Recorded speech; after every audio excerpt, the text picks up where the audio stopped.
জানো মা, আমি না কবিতা লিখেছি, তোমরা শুনবে কি তা? মার কাছে গিয়ে খাতা মেলে ধরে ছোট্ট অপরাজিতা। রাগে চোখ মেলে মাতাকে বলেন, মাথা কি খারাপ হলো?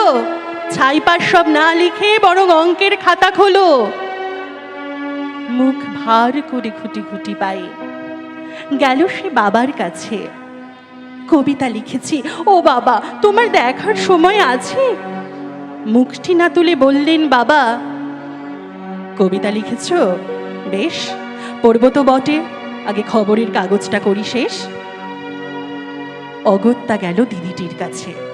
ডাকলো সে, দিদি আয়, দেখ না কেমন ছবিটা এঁকেছি ছোট্ট এই কবিতায়। দিদির দু চোখে টিভি পর্দার ঝলমলে রোশনাই।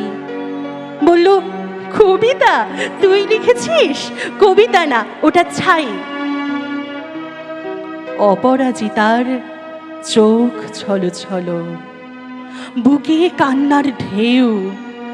তার লেখাই প্রথম কবিতা দেখলো না পড়ে কেউ।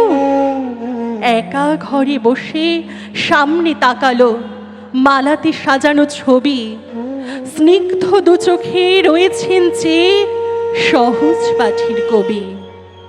কবিতার খাতা মেলে সে ধরল, ঠোঁট দুটো থরো থরো। বলল, ঠাকুর কেউ না পড়ুক, তুমি কবিতা পড়ো। কি জানে কি করে কি যে হয়ে গেল, এ কথার সাথে সাথে রবি ঠাকুরের মালা থেকে ফুল ঝরল সে খাতাটাতে। মনে হলো তার সামনে দাঁড়িয়ে বুঝি রবীন্দ্রনাথ মাথার উপরে রাখলেন তার আদর মাখানো হাত।